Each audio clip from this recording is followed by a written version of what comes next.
नमस्कार, बहुत स्वागत है आपका। आपकी आवाज देख रहे हैं आप और आपके साथ मैं हूं आसिफ शेख। आपकी आवाज में आज बात एमपी में बेलगाम होते माफिया और सवालों में आए एंटी माफिया अभियान की। पहले उज्जैन, फिर मुरैना के बाद अब छतरपुर में जहरीली शराब ने 4 लोगों की जान ले ली। इसके बाद कांग्रेस ने राज्य सरकार को आड़े हाथों ले लिया। कांग्रेस ने आरोप लगाया कि बीजेपी सरकार के आते ही हर तरह का माफिया सक्रिय हो गया है। कांग्रेस के सवालों का जवाब सरकार की तरफ से भी आया है, यानी भारी भरकम दावों के बीच माफिया सरकार को ठेंगा दिखा रहा है और विपक्ष सवाल उठा रहा है। कई सवाल हैं जिनके जवाब जानने की कोशिश करेंगे। एक खास पैनल भी हमारे साथ जुड़ेगा। लेकिन आइए सबसे पहले एक रिपोर्ट देखते हैं।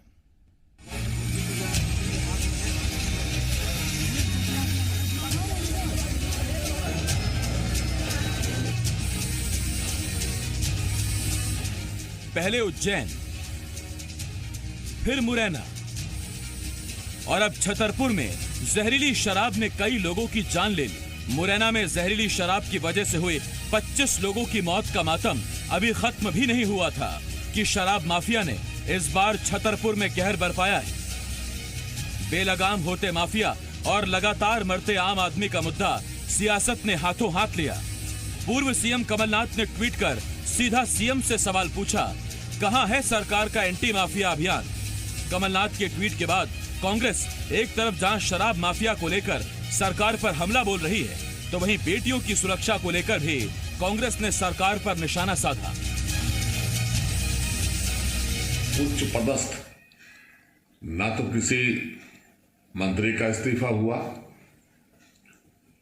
न किसी उच्च पदस्थ अधिकारी के खिलाफ कार्रवाई हुई। ये कार्रवाई माफिया के खिलाफ कम, मध्य प्रदेश में विरोधी विचारधारा के दलों के लोगों के खिलाफ ज्यादा हो रही है। वो आदरणीय शिवराज सिंह चौहान ने जिस तरीके से सत्ता का अपहरण किया, उसी तरीके से अपहरण माफिया सर चढ़ के बोल रहा है। ये प्रोटेम स्पीकर मध्य प्रदेश के भोपाल के विधायक, उनको धमकी मिल रही है।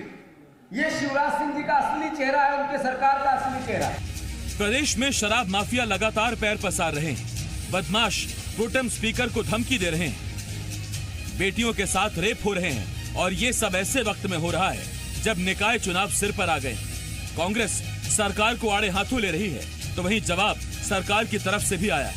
एक तरफ सरकार के मंत्री जहां सफाई दे रहे हैं, तो साथ ही कांग्रेसियों पर पलटवार भी कर रहे हैं। जहरीली शराब जो बना है, अभी आप देखेंगे मुरैना के बाद कितने व्यक्तियों के यहाँ पर छापे डाले गए, कितने व्यक्तियों पर कार्रवाई की गई है, अधिकारियों पे भी कार्रवाई के निर्देश दिए गए हैं, और जो गलत काम में शामिल है उस पर भी कार्रवाई के सरकार ने निर्देश दिए। कल लूटे जो आज लूटे सब पल में सरकार चल जाएगी, बहुरू लूटेगा कब। और इसलिए 15 महीने की जो लूट थी, उनकी जो कमाई थी, वो अब नहीं हो रही, इसलिए वो सटिया गए, बौखला रहे। देखो कोई नाम नहीं, हमारे नेता शिवराज सिंह चौहान है, मुख्यमंत्री है, उनके नेतृत्व में बहुत अच्छा काम चल रहा है, और उन्हीं के नेतृत्व में हम काम करेंगे, मध्य प्रदेश को आत्मनिर्भर बनाएंगे और प्रधानमंत्री जी का संकल्प पूरा कराएंगे। अब सवाल ये है कि माफिया के विनाश के लिए सरकार तो सख्त है, लेकिन क्या नीचे के अधिकारी सख्त हैं? सवाल ये है, तमाम बड़े बड़े दावों के बीच माफिया कैसे बेलगाम हो रहा है? सवाल ये है, क्या सिस्टम ने मुरैना शराब कांड से कोई सबक नहीं लिया, या शराब माफिया को ही सिस्टम, खाकी और कानून का कोई खौफ नहीं रह गया है? ब्यूरो रिपोर्ट, जी मीडिया।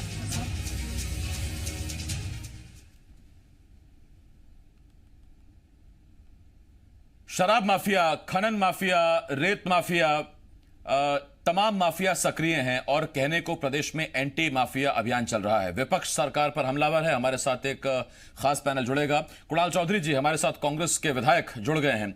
कुणाल जी, बहुत स्वागत है आपका। कुणाल भाई, सबसे पहला सवाल, ये ऐसा क्या है माफिया में कि चाहे कांग्रेस की सरकार हो, चाहे बीजेपी की सरकार हो, इनको किसी का खौफ नहीं? आपकी सरकार में उमंग सिंघार बड़े चिंतित रहे, गोविंद सिंह बड़े चिंतित रहे, आज आप नई सरकार पर हमला बोल रहे हैं।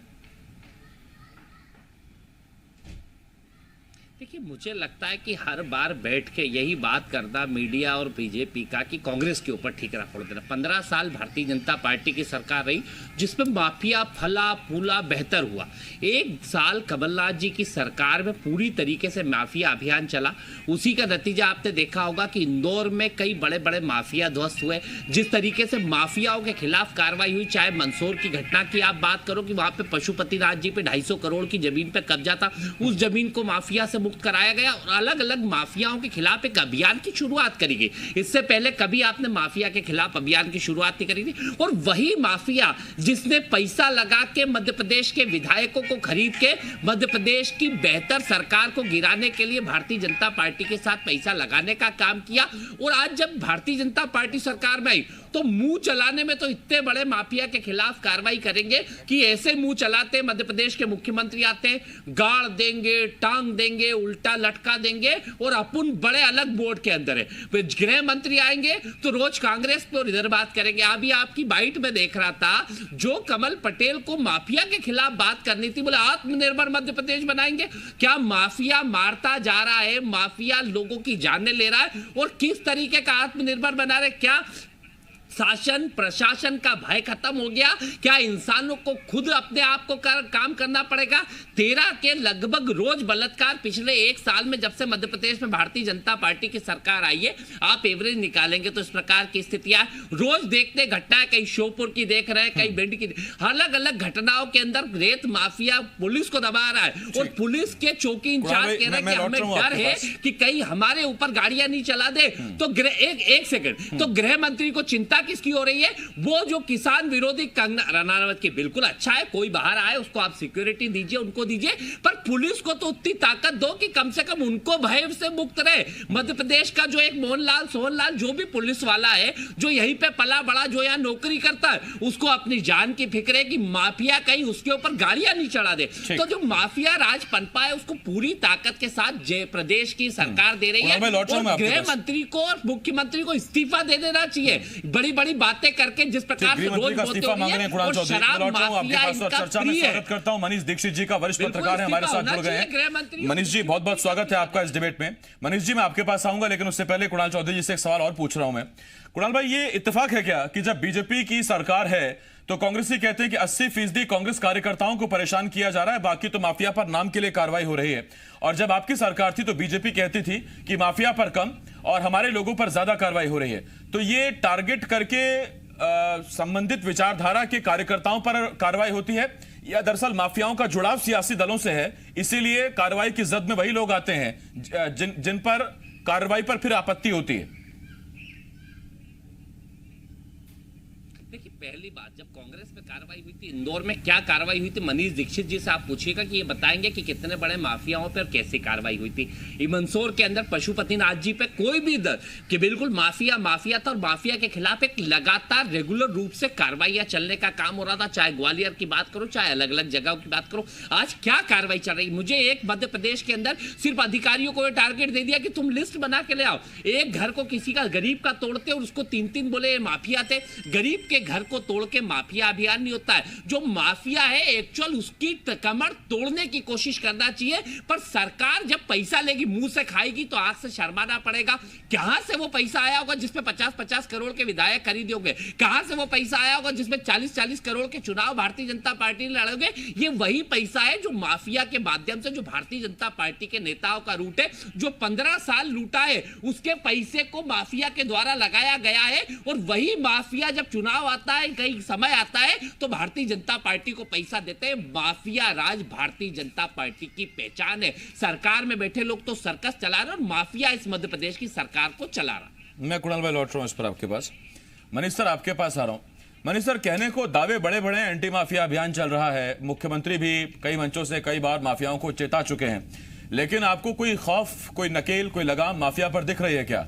बच्चियों से लगातार रेप हो रहे हैं, अवैध शराब, जहरीली शराब पहले उज्जैन में लोगों की जान लेती है, फिर मुरैना में जान लेती है और उसके बाद अब छतरपुर में 4 लोगों की जान चली गई। तो दावे भारी भरकम हैं, लेकिन माफिया बेलगाम साफ साफ नजर आ रहा है।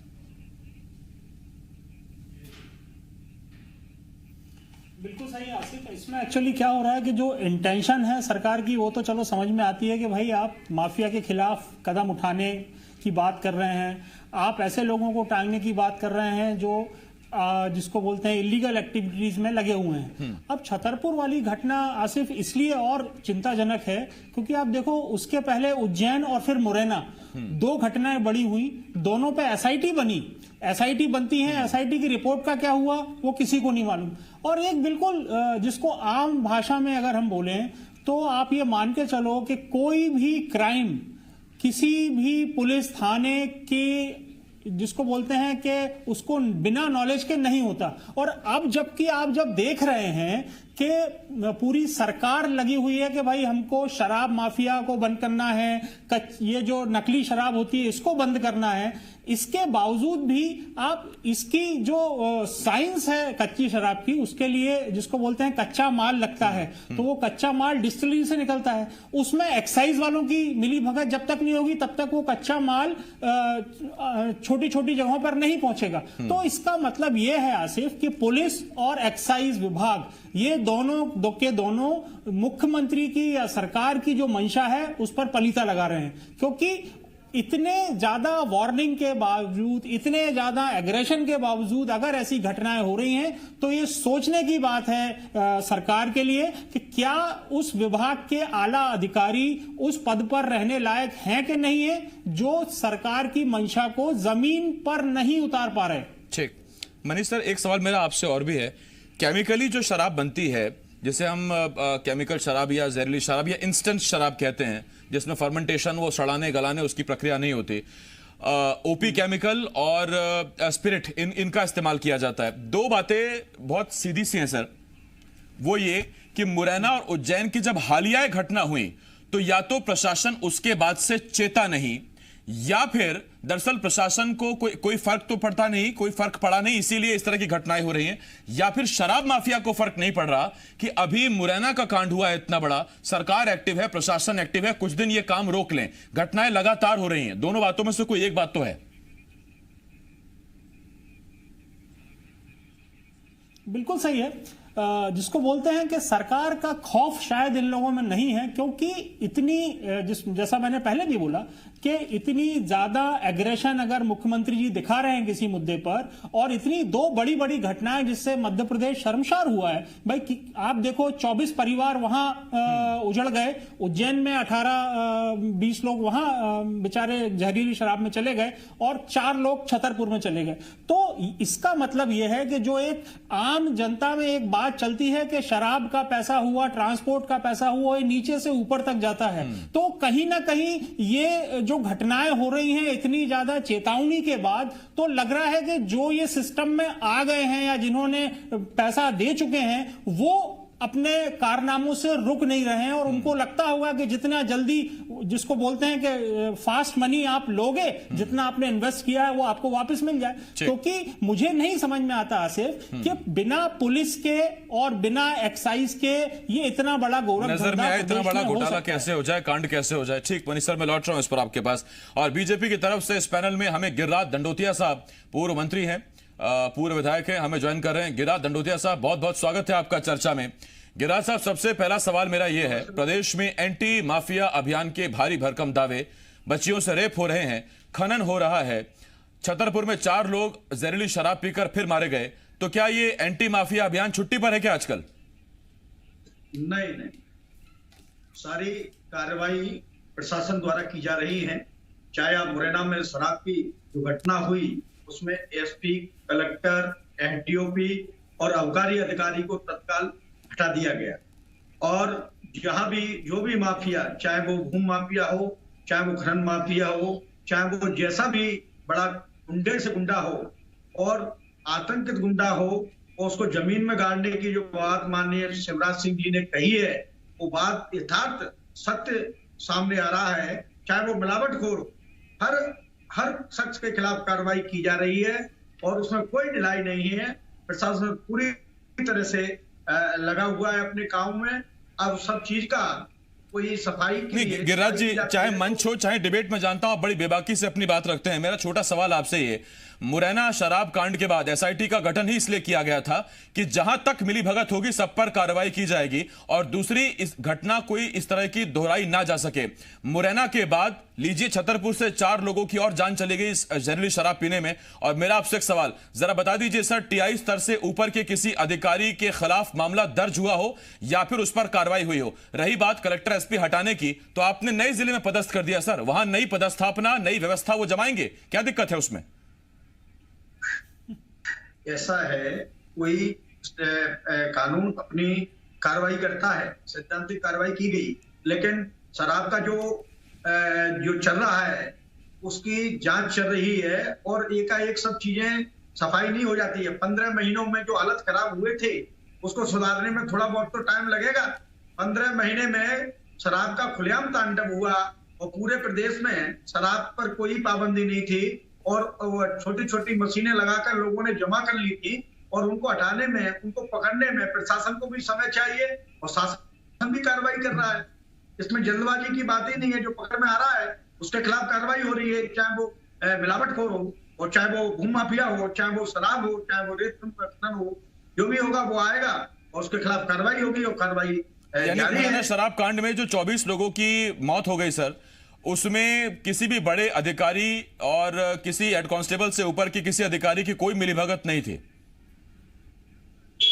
देखो, जो भी उसमें लिप्त पाया जाएगा, एसआईटी गठित की गई है और जांच जारी है और जो भी उसमें लिप्त पाया जाएगा वो कोई भी अधिकारी हो चाहे कोई भी व्यक्ति हो उसके खिलाफ कार्रवाई की जाएगी। ठीक, गिरिराज जी मैं आ रहा हूं आपके पास। और इत्तेफाक देखिए कि आपकी अभी तक जांच पूरी नहीं हुई है और छतरपुर का कांड भी हो गया। अब छतरपुर की जांच कब शुरू होगी, वो कब पूरी होगी और नया कांड कब होगा और कहां होगा, वो अब एजेंसी ढूंढती रहे। मैं लौट रहा हूं उस पर गिरिराज जी आपके पास। कुणाल भाई आपके पास आ रहा हूं। गिरिराज जी का सीधा आरोप है कि अगर माफिया बेलगाम हुआ या माफिया खड़ा हुआ तो वो उन 15 महीनों में जो आपके थे, जिसमें आपने सरकार चलाई। देखिए, अच्छा हुआ इन्होंने बता दिया कि अभी माफिया गड़ा हुआ है, लटका हुआ है और क्या पता क्या क्या शब्द मुख्यमंत्री जी ने बोले थे और वैसा ही माफिया है। और वो तो अच्छा हुआ गड़ा हुआ, इस कारण इतने कम मौतें हो रही है। और अगर खड़ा हुआ होता और बाहर होता तो कहीं ना कहीं क्या मालूम कितनी मौतें होती। ये तो वो मौतें हैं जो आपको ऑन रिकॉर्ड आ रही है। रोज हजारों, क्या मालूम कितनी मौतें रोज होती है इस जहरीली शराब के कारण।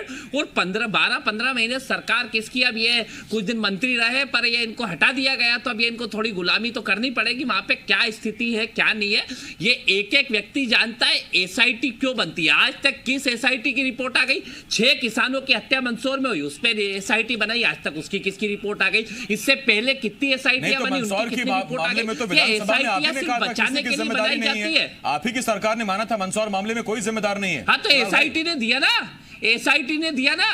अरे एसआईटी की रिपोर्ट जो थी उसके माध्यम से दिया गया। एसआईटी ने जो रिपोर्ट दी, एसआईटी बनाई किसने थी, साक्ष्य किसने खत्म करे थे?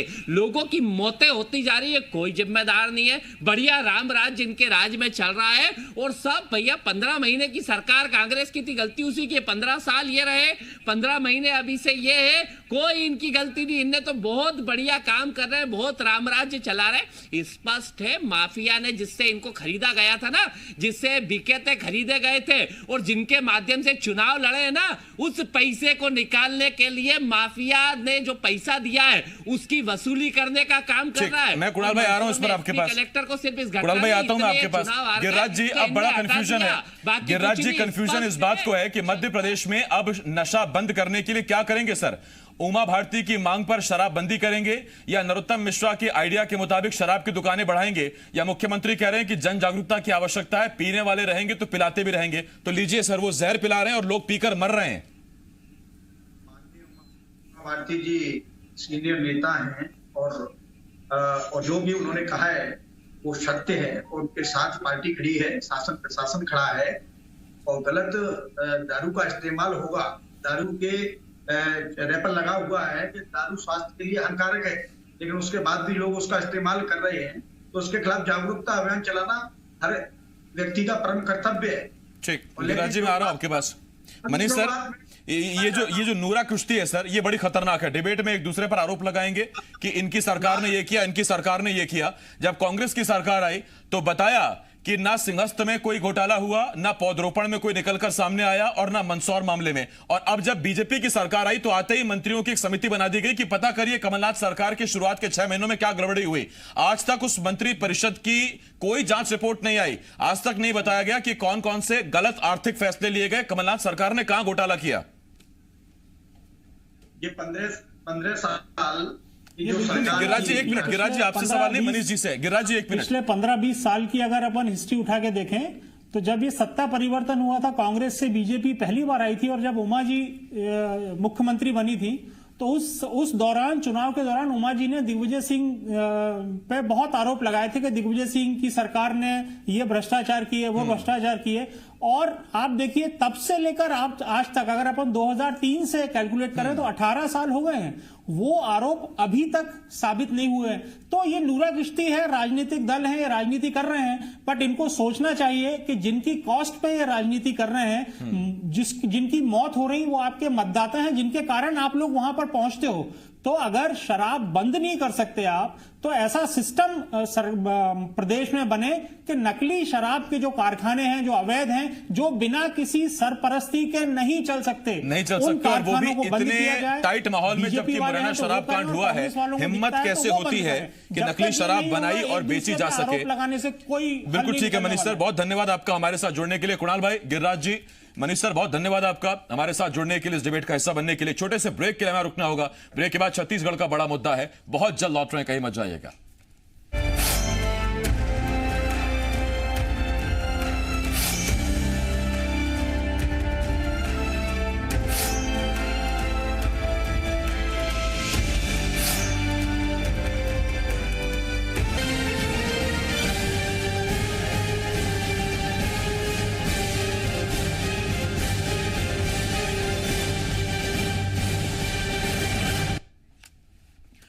नमस्कार, बहुत स्वागत है आपका। आपकी आवाज देख रहे हैं पर आपके साथ मैं हूं आसिफ शेख। आपकी आवाज में आज बात धान और धान पर जारी घमासान की। सेंट्रल पूल में चावल खरीदी की सीमा बढ़ाए जाने को लेकर एक बार फिर छत्तीसगढ़ की सियासत में घमासान मचा है। बघेल केंद्रीय खाद्य मंत्री पीयूष गोयल से मिलने दिल्ली पहुंचे।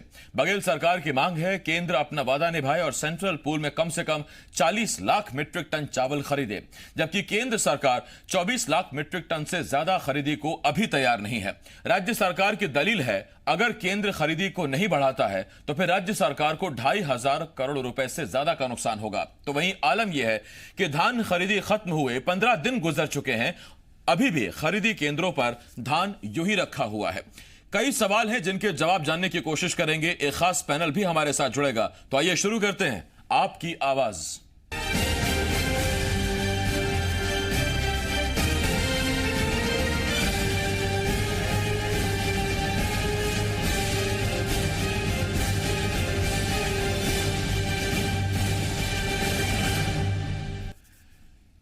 छत्तीसगढ़ के सीएम भूपेश बघेल दिल्ली दौरे पर हैं। दिल्ली में सीएम की वरिष्ठ नेताओं से मुलाकात होगी। केंद्रीय खाद्य मंत्री पीयूष गोयल के साथ भी सीएम की सेंट्रल पूल में चावल जमा करने को लेकर मुलाकात होगी। अभी तक केंद्र ने 24 लाख मीट्रिक टन चावल जमा करने की अनुमति दी है। प्रदेश सरकार चाहती है कि 60 लाख मीट्रिक टन चावल जमा करने की अनुमति मिले या कम से कम 40 लाख मीट्रिक टन की अनुमति तो मिले ही मिले। कृषि मंत्री रविंद्र चौबे ने कहा कि अभी उम्मीद है केंद्र से 60 लाख टन चावल जमा करने की अनुमति मिलेगी। उन्होंने कहा अगर ऐसा नहीं हुआ तो करोड़ों का नुकसान होगा। वहीं नेता प्रतिपक्ष धर्मलाल कौशिक ने कहा केंद्र सरकार को बदनाम करने की कोशिश की जा रही है। किसानों से वादा करके कांग्रेस ने वोट ले लिए, अब वादा निभाने की बारी है।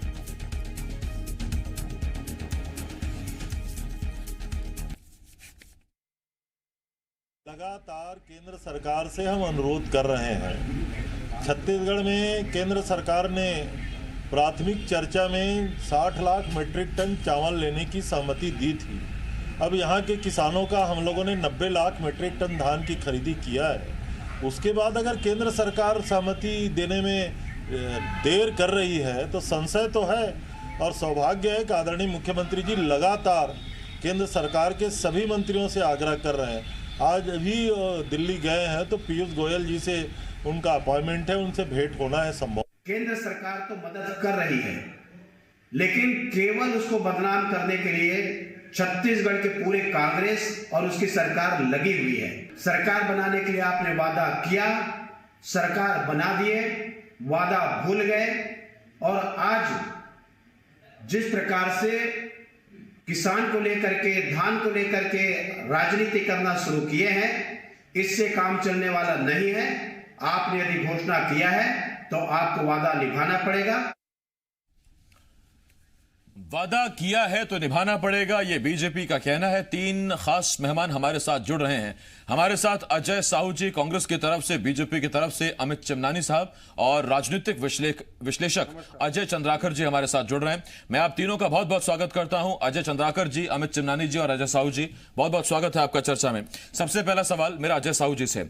अजय जी, जब मैनिफेस्टो तैयार हुआ तो उसमें कहीं सर वो टर्म्स एंड कंडीशंस वाली स्थिति तो नहीं थी कि यदि केंद्र खरीदेगा तो हम खरीदेंगे, अगर नहीं खरीद पाएगा तो धान खरीदी कम करेंगे।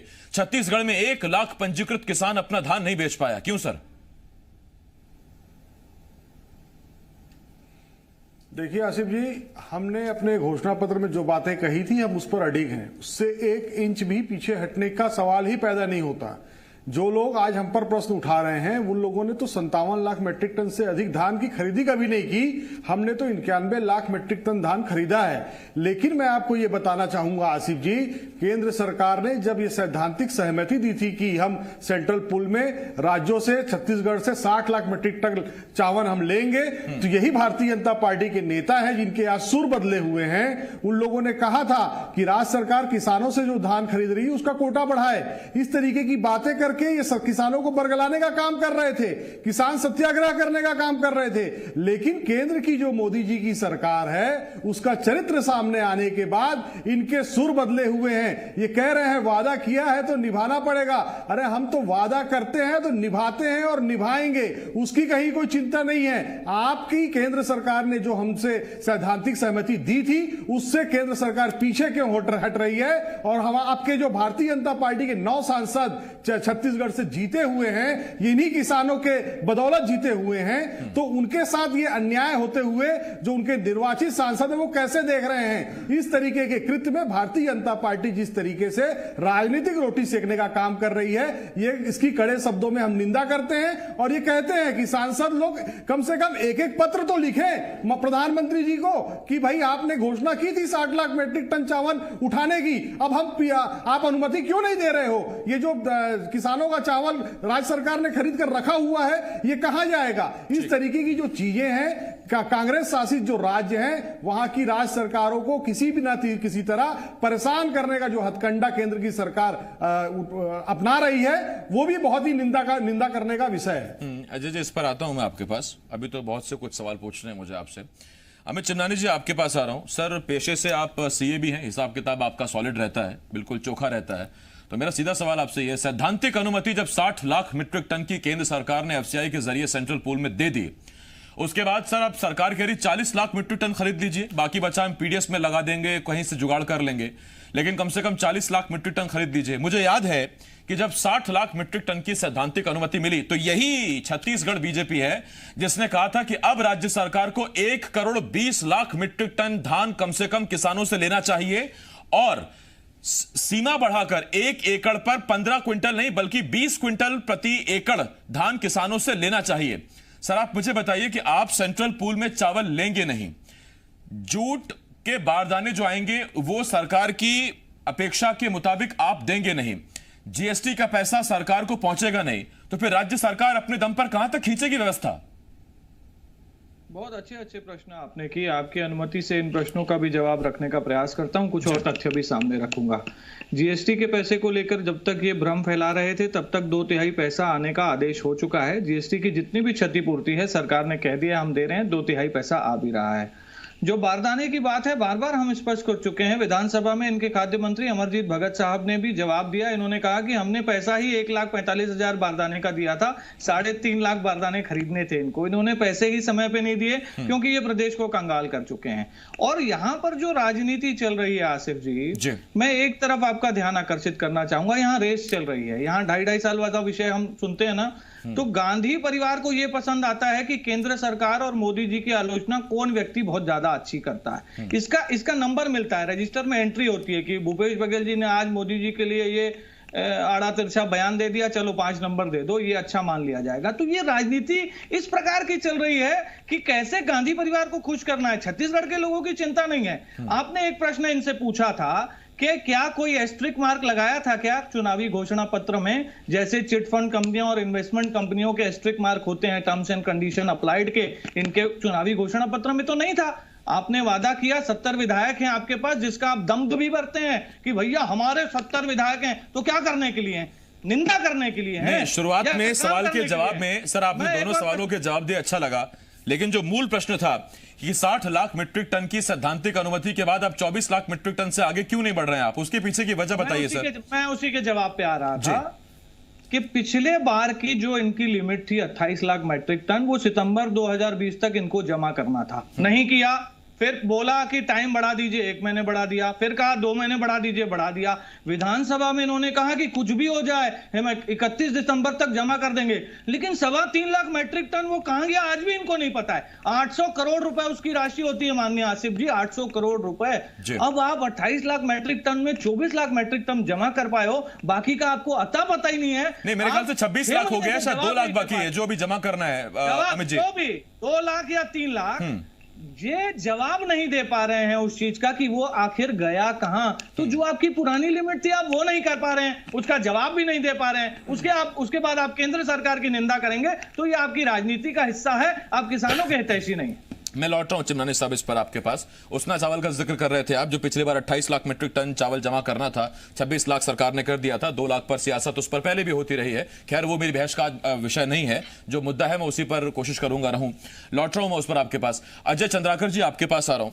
अजय चंद्राकर जी, बड़ी सीधी सी बात है सर। पहला ये कि सरकार माने ना माने, लेकिन छत्तीसगढ़ में 1 दिसंबर से धान खरीदी में देरी हुई है, वरना अगर ये 1 नवंबर या 15 नवंबर से भी धान की खरीदी होती तो किसान धान लेकर तैयार था। पहली बात, इसमें जो एक दलील केंद्र सरकार की तरफ से और बीजेपी की तरफ से दी जा रही है कि जब बाकी राज्यों ने मौके पर धान की खरीदी करके चावल एफसीआई को पहुंचा दिया है, तो कोटा एफसीआई का भी पूरा हो रहा है, उसके भी वेयर हाउस फुल हो रहे हैं, वो 24 लाख मीट्रिक टन से ज्यादा इस वक्त आपसे नहीं खरीद सकता। राज्य सरकार की आप कमी पाते हैं क्या कि धान खरीदी लेट हुई, फिर जो मिलर्स के पास जाना है उसमें लेट हुई, और उसके बाद अब एफसीआई को भी लेट प्रक्रिया हो रही है? आसिफ जी, जब डॉक्टर रमन सिंह की सरकार थी तो उस समय राज्य निर्माण के समय से धान खरीदी के लिए जो एक औसत टेंटेटिव तिथि निर्धारित किए थे, उसका काफी वर्षों तक पालन हुआ। लेकिन उसके बाद यहाँ सत्ता में परिवर्तन हुआ, और सत्ता में परिवर्तन होने के बाद जिस तरह से ये डिफरेंस राशि की जो बात आई, यहाँ से ये तिथि आगे बढ़ती गई, और एक लेट खरीदेंगे तो उसका प्रभाव तो बिल्कुल पड़ेगा, प्रतिकूल प्रभाव पड़ेगा। अब मूल बात यह है आसिफ जी, इन सब एक्टिविटी को देखते हैं तो प्रमुख कारण है बजट का प्रावधान और लोन। डॉक्टर मनमोहन सिंह जी के शासनकाल में एफसीआई 10 साल में 91,000 करोड़ के लोन में पहुंच गई, क्योंकि बजट में जो प्रावधान होना था उतने का लोन के रूप में वो लिया गया। उसके बाद 14-15 में 1,01,000 करोड़ पहुंचा, और उसमें लोन पहुंची 25,000 करोड़। अब पिछले मार्च की बात करें, अभी इस मार्च का तो डाटा अभी नहीं आया है, पिछले मार्च में नेशनल सेविंग स्मॉल फंड से 90,000 करोड़ का लोन। तो एफसीआई ऑटोमेटिक 3.5 लाख करोड़ के औसत में लोन में है। अब केंद्र की सरकार सांता कमेटी के रिकमेंडेशन को अक्षरता पालन करने का प्रयास की, और उनका साफ कहना था कि न्यूनतम समर्थन मूल्य में आप खरीदेंगे, बोनस नहीं देंगे। और यह सरकार अपने घोषणा पत्र में 2500 रुपया लेकर के रखी थी, जिसके कारण से यह डिफरेंस राशि देने का प्रयास की। तो यहां पर पॉलिटिकल एक दूरदृष्टिकोण होता है, और आर्थिक जो राजनीतिक शास्त्र होता है, इसकी लड़ाई है। अब केंद्र सरकार का यह कहना है एफसीआई को कि आप आरबीआई से लोन ले सकते हैं, बॉन्ड से ले सकते हैं, नेशनल सेविंग स्मॉल फंड से आप लोन लेंगे। और अभी जो बजट सीतारमन जी प्रस्तुत की है, उस बजट में एक जगह जिक्र है कि अब FCI national saving small fund से लोन नहीं लेगी। तो ये विकट स्थिति है और इसमें ये अब अवेयर होना पड़ेगा, आर्थिक अवेयर होने की आवश्यकता है, क्योंकि नेशनल सेविंग स्मॉल फंड से लेते हैं तो वो तो आसिफ जी आपके जेब का पैसा है, जाहिर बात, मेरे जेब का पैसा है, आम आदमी चिमनानी का जी पैसा का है जो अपने इकट्ठा करता है, उस पैसे का इस्तेमाल अगर ये आप प्रमुख कर देंगे। समस्या है जिसमें भारत और स्टेट गवर्नमेंट स्ट्रगल कर रही है। मैं आता हूं इस पर आपके पास। चंद्राकर जी आपके पास आ रहा हूं, माफ कीजिए अजय साहू जी आपके पास आ रहा हूं। और अजय साहू जी मेरा सवाल आपसे ये है सर, तब जब मैंने पहला सवाल आपसे पूछा था कि टर्म्स एंड कंडीशंस तो आपने लगाई नहीं थी, अब मेरा सवाल आपसे यह है कि आपने जब मैनिफेस्टो तैयार किया तो उसमें आपने अपनी पार्टी अपनी सरकार के दम पर मैनिफेस्टो तैयार किया था। अब वो जो 1 लाख पंजीकृत किसान आपसे सवाल पूछेगा कि हमारी क्या खता थी, और दूसरा आपकी सरकार में किसान आगे बढ़े, धान का उत्पादन आगे बढ़े, आपको लगता है कि आगे जाकर रकबा धान का कम नहीं होगा आज की स्थिति देखते हुए कि आप उसको चौथी किश्त तब तक नहीं दे पाए हैं, आप 1 लाख पंजीकृत किसानों का धान नहीं खरीद पाए, क्या धान का किसान, धान बोने वाला किसान हतोत्साहित नहीं होगा अगले सीजन में? देखिए, बार बार हमारी सरकार के ऊपर यह आरोप लगता है, लेकिन हमारे जो आंकड़े हैं, हमारी सरकार का जो परफॉर्मेंस है वो ये बताता है कि जो काम पिछले 15 वर्षों में नहीं हुआ वो काम हमारी सरकार ने अपने 2 वर्ष के कार्यकाल में पूरा किया है। हमने जहां एक और रिकॉर्ड धान की खरीदी की है, वहीं दूसरी ओर खेती का रकबा भी बढ़ा है और किसानों की पंजीकृत किसानों की संख्या भी बढ़ी है। तो इस तरीके से अगर हम कंपेयर करें तो हमारी सरकार का काम करने का जो तरीका है वो बेहतर है। आपने जो बातें कही टर्म्स एंड कंडीशन की, तो हम टर्म्स एंड कंडीशन कहां लगा रहे हैं? टर्म्स एंड कंडीशन लगाने का काम तो केंद्र सरकार कर रही है। हमने तो आपसे नहीं कहा था कि 60 लाख मीट्रिक टन की सहमति दीजिए, और आपने जब सहमति दी है तो अपनी दी हुई सहमति पर आपको अडिग रहना होगा। इस तरीके से पीछे हटने से, आप अगर पीछे हटने का प्रयास करेंगे तो इससे कहीं ना कहीं हताशा का माहौल होगा, किसानों के बीच में हताशा का माहौल होगा। साथ ही मैं यह भी कहना चाहूंगा कि भारतीय जनता पार्टी के जो राज्य के नेता हैं, चाहे वो डॉक्टर रमन सिंह हो, चाहे धर्मलाल कौशिक हो, चाहे विष्णुदेव साय हो, ये लोग लगातार जिस तरीके से केंद्र सरकार के सामने राज्य सरकार को लेकर शिकायत कर रहे हैं कि यहां पर समर्थन मूल्य में धान की खरीदी नहीं हो रही है, किसानों को नुकसान पहुंचाने का काम कर रहे हैं, उससे कहीं ना कहीं इस तरीके की अड़ंगेबाजी सामने आ रही है। हमने तो जितना कहा था उतना धान की खरीदी की है, किसानों को पैसे दिए हैं। 1 किस्त की बात आपने की, जब हमने 3 किस्त दिया है तो जो 1 किस्त बचा है वो भी देंगे। डॉक्टर रमन सिंह की तरह नहीं 2100 की बात करके मुकर गए, बोनस देने की बात करके मुकर गए। हमने कहा है तो हम देंगे। कुछ समस्याएं हैं, कुछ केंद्र की मजबूरियां हैं। जिस तरीके से आसिफ जी केंद्र सरकार किसान सम्मान निधि दे रही है 500 रुपए प्रति महीना, उसी तरीके से पहले भी कई बार कांग्रेस साफ कर चुकी है कि हमारा 1865-75 का ही एमएसपी है, तो उसके बाकी जो है उल्लंघन कहीं से नहीं हो रहा है। सीधे 10,000 रुपए प्रति एकड़ के हिसाब से हम आर्थिक सहायता दे रहे हैं, वो तो कई बार कांग्रेस पहले भी साफ कर चुकी है। सर मैं लौट रहा हूं उस पर, और ना मैंने आपसे पूछा कि वो बोनस का पार्ट है या नहीं है, और उस पर पहले ही कांग्रेस का स्टैंड क्लियर रहा है। मैं चिमनानी साहब आपके पास आ रहा हूं। चिमनानी साहब, जब ये सवाल मैं कांग्रेस से पूछता हूं कि आपने कोई टर्म्स एंड कंडीशंस तो नहीं लगाई थी, वही सवाल मैं आपसे पूछ रहा हूं कि जब आपने 60 लाख मीट्रिक टन चावल की सेंट्रल पूल में खरीदी की सैद्धांतिक सहमति दी थी, तो सर टर्म्स एंड कंडीशंस तो उस वक्त भी आपने नहीं लगाई थी, और दूसरी बात उसमें आपने यह भी नहीं कहा था कि अगर 1 महीने देरी से आएगा तो हम खरीदेंगे नहीं। तीसरी बात जो बहुत अहम है सर, वो ये कि ये अगर हम मान भी लें कि छत्तीसगढ़ सरकार ने धान खरीदी में देरी की, तब भी 2500 रुपए के लिए किसान ने अपने धान रोका रखा, और आज यही वजह है कि 31 जनवरी को धान खरीदी खत्म होने के बाद भी 1 लाख पंजीकृत किसान अभी भी ऐसा है जो अपना धान बेचना चाहता है लेकिन वो बेच नहीं पा रहा है। जी, बड़े दुख का विषय है कि ये सरकार तमाम प्रकार के आंकड़े रखती है कि हम बहुत अच्छा काम कर रहे हैं, तो इन 1 लाख किसानों का भी धान खरीद लेती, क्यों बच गए ये लोग? और जो बार बार ये सवाल आ रहा है एफसीआई वर्सेस स्टेट गवर्नमेंट, 2-3 प्रमुख कारण सामने आए हैं, जिसमें डिले एक कारण रहा है, जिसमें इनका एफसीआई में पहले का जो कोटा था वो जमा न करना हो, और कुछ एक ऐसी परिस्थितियां बनी हैं जो सहमति थी वो सैद्धांतिक थी। अभी भी मुझे लगता है कि चीजें बदल सकती हैं, लेकिन कितनी बदलेंगी वो केंद्र सरकार तय करेगी। लेकिन सवाल ये है कि कितने ही डिबेट आसिफ जी आपके एंकरशिप में हुए, बहुत अच्छे अच्छे विषय निकले, हमेशा हम ये नहीं पाते हैं कि ये सरकार बड़ी असहाय सी रहती है और हमेशा केंद्र केंद्र केंद्र करती रहती है।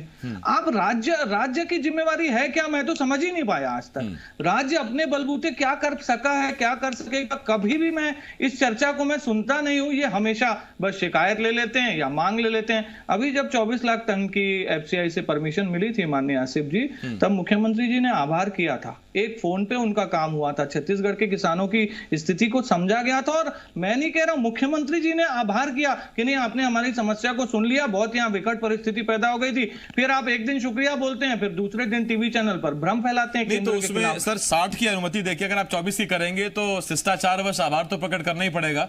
चंदानी साहब, अगर मैं आपसे 20,000 रुपए की मांग करूं किसी वजह से और आप मुझे उसमें से 10,000 रुपए भी देते हैं तो मैं आपको आभारी प्रकट करूंगा और बाकी के 10 के लिए मांग करूंगा। आप दे ना दे वो आपकी मर्जी। मैं लौट रहा हूं चंदानी साहब आपके पास। सर ये स्टेट वर्सेस जो सेंट्रल का, चंद्राकर साहब, ये जो समस्या आ रही है, ये अभी हमने हाल में एक विषय और देखा। नवा रायपुर को स्मार्ट सिटी बनाया जा रहा है। पिछली बार 216 या 218 करोड़ का फंड मेरे ख्याल से आया था केंद्र सरकार की तरफ से, इस बार वो नहीं आया। अब उसके तकनीकी पहलुओं पर जाएं कि पिछली बार का पैसा लैप्स हो गया या पूरी तरह से इस्तेमाल नहीं हुआ। विपरीत विचारधाराओं का खामियाजा छत्तीसगढ़ की आम जनता को भुगतना पड़ रहा है क्या, कि कहीं अच्छे काम ना हो जाएं, वोट बैंक की तारीफ इनको ना मिले उनको ना मिले, उसी का खामियाजा है क्या? मैं तो सोचता हूं आसिफ जी सर, असब्र का फल मीठा होता है, संवाद जारी रखना चाहिए।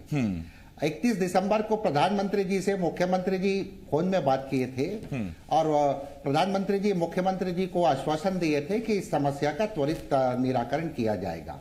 खाद्य मंत्री जी से भी चर्चा चल रही है। कहीं पर संशय बनी रही कि ये जो राजीव गांधी न्याय योजना है वो बोनस तो नहीं है, तो इसको अच्छे से क्लियर करना चाहिए। और केंद्र सरकार के साथ जितना ये संवाद करेंगे तो डेफिनेटली जब वो पहले सैद्धांतिक सहमति दे सकती है 60 लाख मीट्रिक टन के लिए, तो बिल्कुल वो कर सकती है और आशावादी है कि वो करेगी। दूसरी बात है फेडरल सिस्टम का। तो फेडरल सिस्टम में केंद्र में या राज्य में अलग अलग सरकारें रहती हैं, तो इस तरह का द्वंद्व, वैचारिक द्वंद्व होते रहता है, लेकिन राष्ट्रीय परिप्रेक्ष्य में इसका फ्रूटफुल ही रिजल्ट आता है। अब तो एक बात और आने वाली है जो सीखने के लिए है, केंद्र के लिए और राज्य के सभी समस्त राज्यों के लिए आसिफ जी, कि केंद्र सरकार अभी जो योजना बनाती है अधिकांश स्टेट गवर्नमेंट उसी के इर्द गिर्द, उसी के समकक्ष एक और योजना ले आती। तो अभी केंद्र सरकार के बजट में ऐसा 130 स्कीम है करीब करीब, उसको समाप्त करके मेगा स्कीम लाने की बात हो रही। तो यहां पर अन्य स्टेट गवर्नमेंट को, पूरे भारतवर्ष के स्टेट गवर्नमेंट को भी कंधे से कंधा मिला करके, अवेयर हो करके आर्थिक डिसिप्लिन के ऊपर भी सोचना। लोक लुभावन तो बहुत अच्छी बात है, लेकिन आर्थिक डिसिप्लिन इस स्टेट की और प्रदेशों की अब बिल्कुल ये आवश्यकता है। ठीक, मैं चंद्राकर सर लौट रहा हूं इस पर आपके। अजय साहू जी, एक बड़ा लॉजिकल सवाल मेरे मन में आया है, उसका जवाब चाहता हूं। किसान आंदोलन पर बैठा, दिल्ली में किसान ने आंदोलन किया और उसमें कांग्रेस किसानों के साथ खड़ी रही, वो आपका फैसला है सर, उसके लिए आप ही जिम्मेदार हैं, आपका जो आप उसमें बेहतर समझे। सवाल तो मेरा ये है सर आपसे कि आपकी ये मांग है कि केंद्र सरकार एमएसपी को कानून में शामिल क्यों नहीं करती या लिखित में एमएसपी क्यों नहीं देती? सर, अगर सरकार ने एमएसपी लिखित में दे दी होती कि राज्य सरकार को लेना होगा एमएसपी पर, तो फिर आज 1 लाख किसानों का धान तो आप खरीद नहीं पा रहे। एमएसपी पर कानून बन जाता तो कहां से लेते सर आप धान? 25-26 हजार करोड़ का कर्ज पहले ही आपके सर पर है। 70,000 करोड़ का कर्ज है। नहीं, उसमें 41 तो आपका है सर। मैं तो नई सरकार का नहीं से पूछूंगा ना। चिन्नानी साहब, आपकी बैलेंस शीट बड़ी स्ट्रांग है, जानता हूं मैं, लेकिन 40 आपका लिया हुआ है, जो इन्होंने लिया है उसका सवाल मैं उनसे पूछ रहा हूं। 2 सालों में 30,000 करोड़। जी जी, हाँ अजय जी बोलिए। देखिए आसिफ जी, जो बार बार ये बात आ रही है 1 लाख पंजीकृत किसानों ने धान नहीं बेचा, समितियों में पूरी व्यवस्था थी। जिन किसानों का धान नहीं आया है मंडी पर, उसकी बहुत सारी वजह है। कुछ किसान उसको अपने पास सेविंग करके रखते हैं, कुछ किसान जो होते हैं उसको बीज का निर्माण करने के लिए रखते हैं। तो इस तरीके से इतने बड़े धान खरीदी के महाकुंभ में अगर 1 लाख किसानों की संख्या आती है, तो आपको यह देखना चाहिए कि पिछले 15 वर्षों में कितने किसान धान खरीदी केंद्रों में आए और हमारी सरकार के 2 वर्षों में कितने किसान धान खरीदी केंद्रों में आए हैं। उस आंकड़ों पर नहीं जाना चाहिए। अगर किसानों का धान नहीं खरीदा जाता तो 57 लाख मीट्रिक टन धान खरीदने वाली भारतीय जनता पार्टी की सरकार जो 2018 में थी, और वही उसके बाद भूपेश बघेल जी की सरकार आती है और वो 93 लाख मैट्रिक टन अगर धान खरीदती है तो कहीं ना कहीं धान खरीदी की जो संख्या है उसमें बढ़त दिख रही है। तो भारतीय जनता पार्टी जिस तरीके से आरोप लगाती है, उनका काम है आरोप लगाना। जिस तरीके से दिल्ली में आंदोलन हो रहे हैं, आपको राज्य में कहीं किसानों के द्वारा आंदोलन किया जाता हुआ दिखता है क्या? वो इसलिए नहीं दिखता है क्योंकि यहां का किसान अस्वस्थ है कि उसने अपने परिवार के बीच के एक मुखिया को, किसान के बेटे को छत्तीसगढ़ की कमान सौंपी है। वो जो 3 किस्त दिया है वो 4थी किस्त भी देगा।